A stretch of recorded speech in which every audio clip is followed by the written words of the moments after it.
when I came to NOVA, I was a fresh immigrant, so I had to learn a lot of things from scratch. I had to basically reestablish myself. Aerospace engineering is one of the most beautiful majors. I loved every bit of it. If I go back in time, I would do it again. Day by day, you notice that, oh, my skills are increasing. Before you know it, you have some confidence, and it just keeps getting better and better. Welcome to EGR Pod, where engineers tell their stories. Today, I'm talking with Shannon, an aerospace engineer with a bachelor's degree from UVA, who has currently been working in the field of data science for nearly 5 years. Welcome to the show, Ali. Thank you for being here today. Thank you for having me. The first question I always like to ask is, how did you decide to choose engineering from the beginning? That is a question that I keep looking back and ask myself, why engineering? So one of the people who also asked me this question is myself. I enjoy engineering because it's intellectually challenging. It's not as easy as other majors and pays well. That is one of the expectations that we have for it. And also, I come from the Middle East, and my family have this expectation. They are either a doctor, an engineer, a lawyer. So I got used to, well, if I don't go to college for something important, something professional, then I shouldn't go to college. So that is the main mentality behind why getting into engineering, not specifically what kind of engineering and what discipline within engineering. That was mostly personal preference and what I thought was quote unquote cool. At first, I wanted mechanical engineering. I thought that was very interesting. That was the one that had the most moving parts, as opposed to the civil engineering, which was the other popular engineering, which had the least moving parts. And that wasn't very attractive to me. What I liked is the dynamics and the math behind it all. Then I got into UVA and realized that they had something even cooler. It's about things that not only move, but they move in the air, they move in fluids, they fly. They have to keep moving or else they just can't survive. And that was aerospace engineering. And one of the other things that attracted me to it was the fact that they had more math classes. And as some people shy away from math, I want to take more math classes. So it's something that is practical, that is in demand. People shy away from it because of its requirements. And yet I went straight to it. So that is answering the question about engineering alone, not about the career of choice. Can you tell us a bit about your undergraduate experience, which encompasses both your starting point, which was NOVA, and your ending point, which was UVA? So maybe you could tell us about that time at both institutions, what the transition was like, just the general experience of having attended both of those institutions for engineering. I can't give the experience for the general student. I can give my experience. Part of the reason is because when I came to NOVA, I was a fresh immigrant. So I had to learn a lot of things from scratch. I had to take math courses from scratch. I had to basically reestablish myself. And so it was a bit of a journey. I liked NOVA. NOVA just lets you work at your own pace. You can do things however long it'll take you, you do it. And by far, it saves you a lot of money. In my opinion, it's better to go to a community college, take the maximum amount of courses that you can take that transfer to a university of your choice, and then transfer to the university of your choice. Though the thing that you'll be sort of missing on is some of the social experience. Some of the people that I've met at UVA, they've had their sort of social groups together since the first year, and they sort of grow together as they go through classes. Even if they go to different majors, they experience the university together. So when you get in as a transfer student, you feel like an outsider of sorts. So you have to find transfer students, and that's what I did to become friends with. And those are the ones that you end up spending most of your time with. Did you feel like your time at NOVA prepared you academically for UVA? So while socially it was a different scene and you had to kind of adapt to that part of it, was there a big difference in the academics? For me, it wasn't because I expected UVA to be a little more difficult, to be more challenging. The university sort of propels you in that direction. So it wasn't challenging in terms of the academics. The engineering courses that I took at Northern Virginia Community College, they transferred, and everything I learned from them worked out very well. But my case is special, if you remember. Not only did I learn them, I relearned them and I tried to teach them at the time. Yeah, so you were a tutor at NOVA for the engineering classes and math classes, if I recall. Mostly, engineering and mostly math. math, but occasionally for engineering courses. You clearly had a very strong work ethic. So maybe we can back up a little bit and you can tell us, where did that work ethic come from? Was it a conscious way that you developed it? You did do a lot of learning outside of the classroom to prepare yourself for what you were going to see in the classroom. And that made you highly successful. Did that occur to you at some point to try that? Or was that something that was just ingrained in how you approach school from an early age? So let me touch on a point right there about the work ethic. It's the fact that I loved it. When you love it, it does not matter. And I love teaching math. I love tutoring math. I enjoyed it. It was I would say, one of the most fulfilling jobs I've had until today. And the greatest thing about it is that when you teach someone to do something and they finally get it and you see that light bulb in their head, it's not about understanding how to solve the particular problem, but understanding the underlying concept. And once you are able to communicate the underlying concept to them, it's akin to emotionally connecting to someone in a very weird way. And they immediately start solving the problems one after the other because now they get the concept. And that was beautiful. That was something I absolutely loved. That truly is an amazing feeling. Did you have interest in teaching or tutoring when you came to Nova, or was there just an opportunity that presented itself? How did you get into tutoring? So let me tell you how that happened. We had to take a test at Nova, and that test, you're supposed to have a calculator with you. I didn't know that. I just walked in there and tried to do everything by hand. And yeah, that didn't work out so well. So they were like, "Yeah, you go into pre-calc." And I said, "Why?" It didn't even let me solve some of the calculus problems. It just, "Hey, but I know how to solve these. Like, why don't you let me?" And I said, "Yeah, you go into pre-calc." At the time, I didn't know that I could just go back and retake it, that I could defend it, that I could do anything. No. So that was totally on me. So I was taking a pre-calc course. I remember the teacher because he was talking about certain things, and I'm like, "Can't you just take derivatives to do that?" She was like, "This is pre-calc, not calculus. What are you talking about?" So one day I was walking with him and he said, they're hiring tutors. You can just walk in and help people out. So I said, "That's fantastic. I want to do it." So I got in there and that's how I started my tutoring journey. And throughout all my time at Nova, I was basically tutoring until I left Nova. I always try to stay ahead of the math classes because that's just who I am. I just love being ahead of the math classes. I do remember you always loved math. But I Yes. also remember in engineering, you not only were tutoring, you were doing sessions with an entire class before they would come to my class. Yeah, I did that for math as well, especially before exams. I think it was before exams, they would come in and we just solve a few problems, and I would explain to them what is my rationale behind doing these things. I was also doing that for linear algebra. A year later, I got into UVA. I walked into the library and I saw this very beautiful librarian. I walked up there. She was like, "Are you Ali?" I was like, "What? How do you know me? No one in this university knows me." And she was like, "You're my tutor. You were standing there in the middle of the board explaining linear algebra for us." You were kind of famous at Nova. I became famous at Nova before I left. Yeah. Yeah, and I remember the students really liking those sessions. Did you do any tutoring at UVA? So I tried to do some tutoring. They had one kind of tutoring where you go to a library, you reserve a room, and you meet with students there. It wasn't like the tutoring centers that we had where you just walk in and tutor people. So it was a bit of a difficult one. Also, at the time, I was applying for research. I wanted to do some research at UVA. I wanted to take advantage of that. Just for the record, I did not enjoy it doing the research because I was basically a lab rat. The research itself was interesting. It was the actual doing a lot of the work before knowing what the actual research will be about was not very exciting. And it was not social. It was basically me in a lab most of the time, not talking to anyone, just sitting there running experiments. That wasn't very exciting. Is that what led you to know you wanted to go into industry when you left into the workforce? Because at that point, you weren't considering maybe master's, PhD. What was your thought? You loved math, so that would kind of lend itself to getting the higher degree. So my research was mostly in material science. Actually, it was all in material science, but it was relevant to aerospace materials. So it was kind of related to aerospace engineering. I did not enjoy the research itself, even though being an undergrad with research experience is very attractive for graduate schools.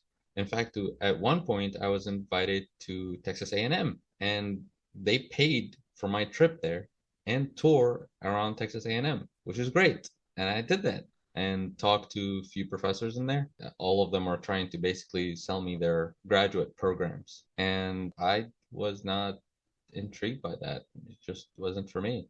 Basically, the idea in my head was that, okay, I'm going to work for you, but I'm going to spend the next 2 years or more just sitting in a lab, running all these experiments day and night at the expense of my social life. Why would I do that? The graduate life was just not attractive for me, at least in that domain. So you still loved math, even though you knew research wasn't where you were going to take this. Hmm. You loved problem solving just innately. That was what was fun for you. You liked having human connection and you were a fairly social person. How did you choose data science?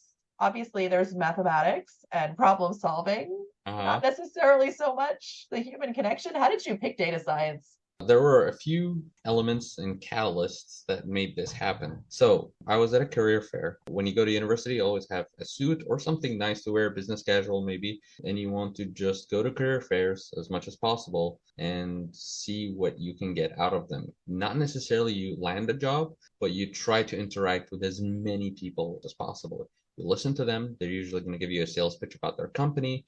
They're going to ask you a few questions. Your idea is to, because you don't have a lot on your resume, let's face it, most of the time you don't as a student, you want to hear them out. You want to make them feel heard. And that is great. One of the things that I've learned about people skills is that people love to talk, not just about what they're selling to you, but they love to talk about themselves. So you can like carry the conversation into what do you do for the company? How was your journey at the company? It's exactly like doing this podcast, but it is a great way to get them to like you, and then they'll gladly take your resume. They'll gladly put your name on this and say, "Oh, great! We'll keep in touch with that person." That's just an advice for anyone who goes to career fairs, regardless of your major. Now, when it comes to choosing the specific majors, I remember going to career fairs that were tailored for engineers and anyone who's in tech as well. And I walked into the career fair and I saw some of those big companies in there. There were a few of them that were famous for hiring aerospace engineers. So I see the company right here, I see their booth, and the line goes all the way out the door. And to them, you're really only a number. Like they get so many resumes, and all the students just go to the same booth because they say, oh, I hear this big companies in my courses, they're the ones who design the engines and things. So I want to be working for this company, and that'll make me proud. That'll make me happy. That clicks in my head. What I started thinking about it is just from simple economics, supply and demand. If they have so many applicants, they can afford to pay you less because you want to work for them. But there are so many other companies that have no one standing for them. They're begging for people to come work for them. And so the dynamics work differently is that they want you to join them rather than you want to join them. So I was walking in there and I saw this young lady and she works for a software company. And she was telling me, hey, like, you want to talk about this software company? And at first I shied away. I said, I don't have software experience. I'm not a software engineer. What am I doing here? And she said, neither am I. I majored in biology, and yet I work for a software company. Oh, that's exciting. Tell me about that. How did that work for you? I'm the one who's trying away, and I'm the one who's much closer to software engineers, while she was much further away and she got into it. So I told her, hey, I want you to explain to me how you got here. And she told me. It was basically her sales pitch that got me into, I'll give you my resume. Well, let's make something work. And here's what they did. That company sent a car. It was not just me, it was me and 5 other students. They picked me up from Charlottesville, Virginia, drove all the way to McLean, 2 hour drive. They bought us all Chick-fil-A, so that was great. We had a lot of chicken sandwiches, and we had like 3 rounds of interviews. Just for the record, I did not make the cut, but I loved it. Like, yeah, I felt rejected because in the interview I felt like, oh, I didn't know this. But realistically, I wouldn't have known this because I wasn't practicing software engineering at the time. But the experience itself was beautiful. Okay, there is so much demand for this domain. I'm not even majoring in this, and they're willing to drive me all the way up there and just hang out with me for a while. So why do I go after those aerospace companies that basically throw resumes around? And I go for this company that basically wants me to join them. There was another career fair that I went to afterwards, and that solidified in my head. I walked in there and I went to this NASA recruiter. I still remember the experience until this day because that was basically the determining point of my life. I said, oh, great, I'm going to work for NASA. Let me try. I'll give it a shot. Then this NASA recruiter, what he does is he reviews resumes and tells me what my resume is worth for them. He looked at my resume. He was so critical of my resume. And of course, when someone is critical of something that you worked hard on, especially when you don't have experience of working in the workplace where people actually put down ideas that you work with because they have to put it into development. So if your idea doesn't work, they have to shut it down and you can't be emotionally attached to it. I was at the time emotionally attached to, oh, I built a nice resume. I want people to either not contact me, which was weird, but either people will give me the chance to interview with them, or they can just tell me, okay, we're not even gonna look at it. This guy, he just sat down in front of me. He was like, 3.7, that's not good enough. We only hired like the top from you from aerospace. And then he just went through with it and he said, oh, you can't use these words, that words, you can't use, oh, we want you to tell me about all your achievements and what have you done in that research position when you were basically in a lab rat. And I was just sitting there saying, okay, so in here, my resume is getting butchered. But when I go to the software companies, I enjoy the experience. And on top of that, they ask me puzzle questions and some things that are interesting that I can just solve right then and there in front of them and demonstrate my skills. So I've basically said, okay, that's it. I'm going to tech industry. I'm not really going into aerospace or engineering industry. There's more to it than that. That's the gist of it. Well, sometimes when you think about negative experiences and how ultimately they're what drive us to something positive, right? If that hadn't happened to you and maybe they liked your resume and maybe, even if they didn't ask puzzle questions but seemed to really want you, you may have felt not compelled, but you may have felt drawn to following that pursuit just to see where it led.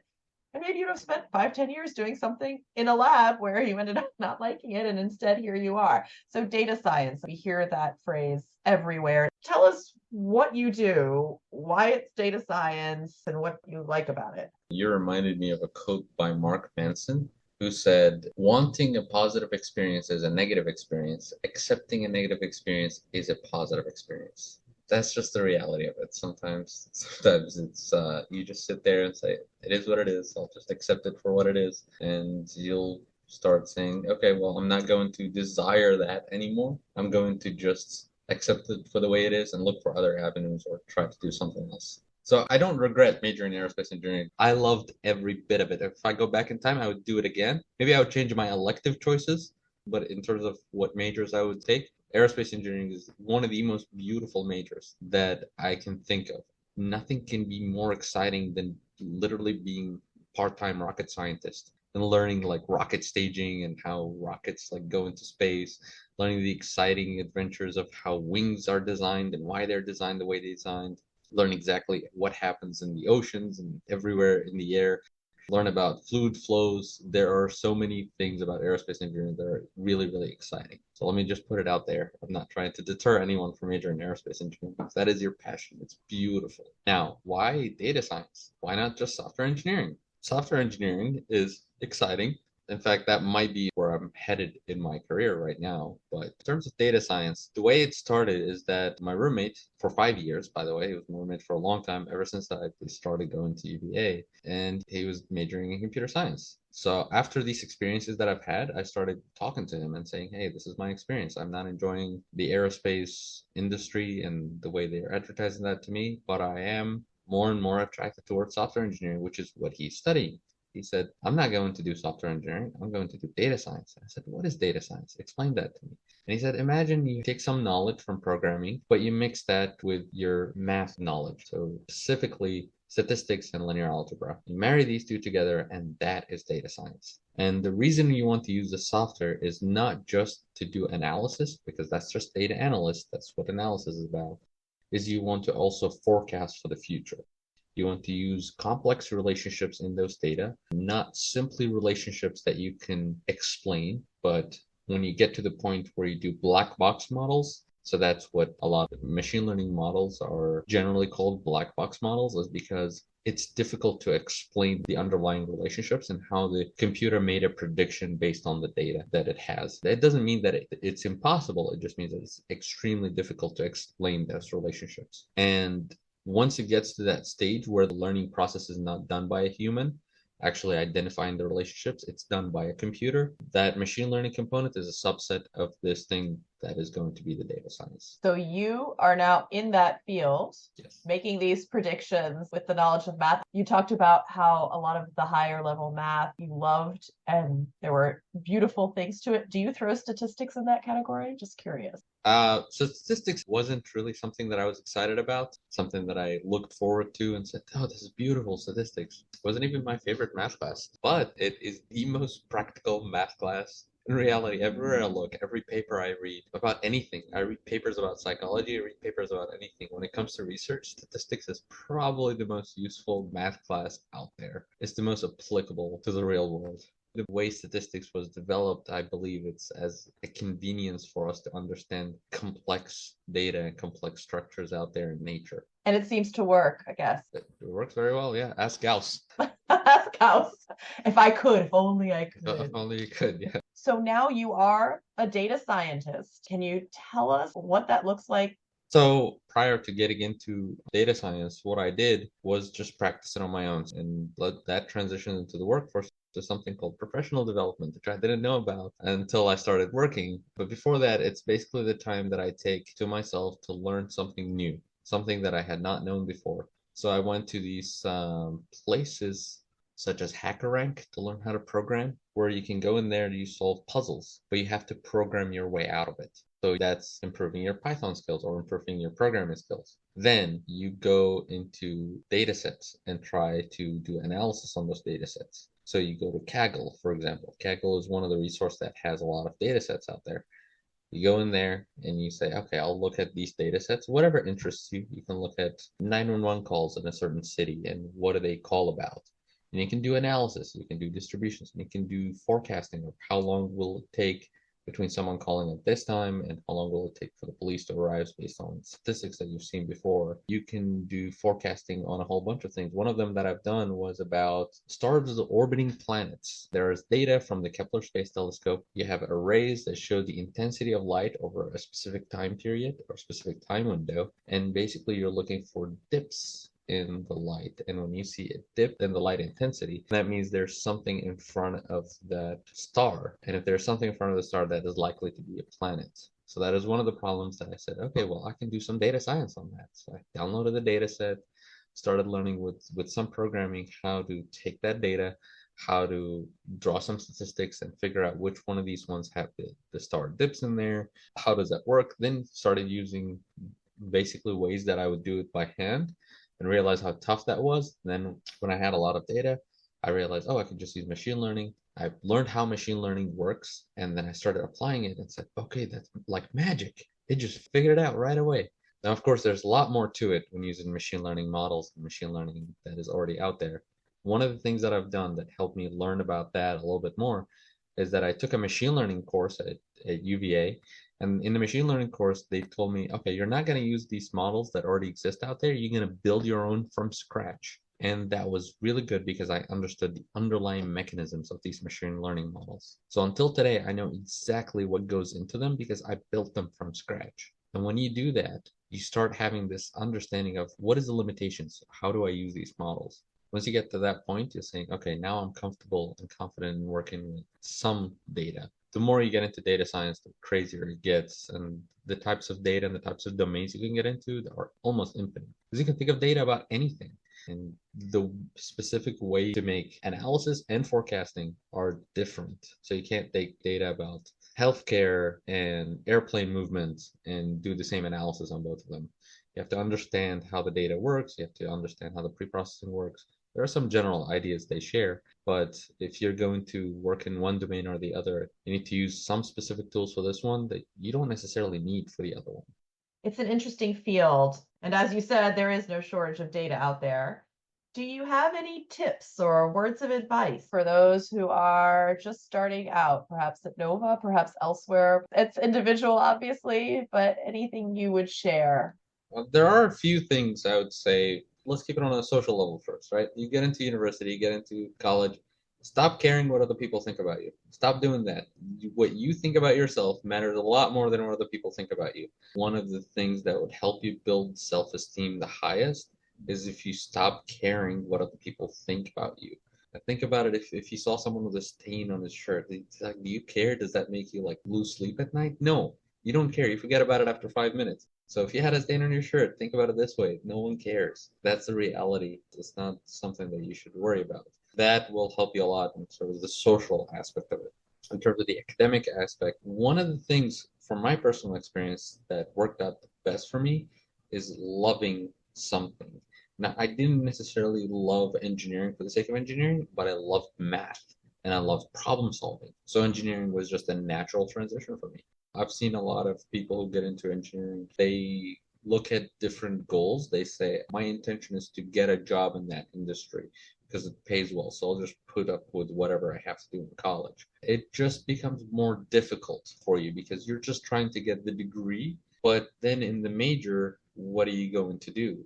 I understand that motive. That was the motive for me. But if you choose something in engineering and fall in love with it, that will actually change things for you. So it's about passion. I know a lot of my friends are passionate about machine design. So that was the driver for them to get into engineering. So it differs from one person to another. And because they have a passion in it, that just helps them actually not only get a good career, but enjoy it and love it.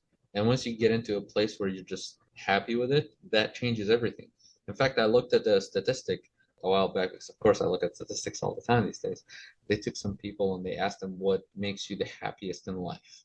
And one of the highest metric was actually job satisfaction. It's not necessarily that they're just happy with their employer or they're getting paid well or any of that. It's that they feel like they're enjoying their job and their work has some impact on the world. They feel like they're doing something useful. They're practical to the world. And that ranked way higher than everything else. That's fascinating. Sometimes we think that the real meaningful stuff is happening outside of our jobs, but to know that that's what actually brings the most satisfaction is knowing that you're useful to the rest of the world. I think we talk about that in engineering a lot. Part of what we do is to make things better for others, to produce or to create or to solve some problem that will help others. You mentioned when we spoke earlier that you found some hobbies and joined some clubs that also made life exciting. Can you speak just a little bit to that? Yeah, one of them was the Outdoors Club. And what I loved about that is that they also had their own equipment. So they took me to do things that I have never done before, like paddle boarding, kayaking. They taught me how to do all of these things. So they didn't just throw me in the water and say, go figure it out. A lot of hiking, mountain biking. That is something I've never done before. And I'm actually talking like not just taking the mountain bike and putting it on the road, actually going in the mountainous terrains. There are plenty of activities that they just put people out there and say, hey, just enjoy these, just do these fun activities. So that is one thing that I loved about it. It's very adventurous. The next hobby that I got into was dancing. One of my friends got me into it, and I just went in there and signed up for the club, and I love dancing. It's a very social activity. You know, you're like holding a stranger's hands and you have to dance. So it just puts you in this very awkward position, but you're both in it and you're going to have to deal with it. And you end up just laughing about it and enjoying it. But learning how to dance is something that I thought, oh, this is beautiful. This is great. At first, I was, of course, very nervous about it. And it wasn't really fun when I was at the university. I was like, oh, how do I do this? How am I good enough? Do I know how to do this? Do I not know how to do this? But sometimes put yourself through something and you say, I'm going to be bad at it at first. That is how it goes everywhere. I'm going to make a fool of myself wherever I go. But if I don't start with step one, I am never going to get to the stage where I'm confident and competent at doing something. So I have to start at the stage where I basically make myself look like a jokester and not be able to do anything and just fumble around until I get to the point where I'm very happy and very confident. It works out, but you have to be persistent and you have to have the discipline to focus on the end goal and not just the intermediate step. If you just compare yourself day by day, you notice that, oh, my skills are increasing a little bit by a little bit. And before you know it, you have some confidence, and it just keeps getting better and better. I love to hear about these stories. And that's a really important insight that sometimes when we put ourselves out there to do something we know we don't know how to do and persevere through it, it really rewards us in a much greater way than perhaps we had anticipated. So thank you so much, Ali, for meeting with me today. It's been really fun to talk, and I appreciate everything you've been doing. I'm so happy that you have found something you're passionate about, and I hope that the future holds more exciting and great things for you. So thanks for joining us today. Thank you. And thank you to our listeners. This podcast is produced by Nina Lord and supported by Northern Virginia Community College. For information about engineering at NOVA, please visit us at nvcc.edu or on Instagram at EGR_AT_NOVA.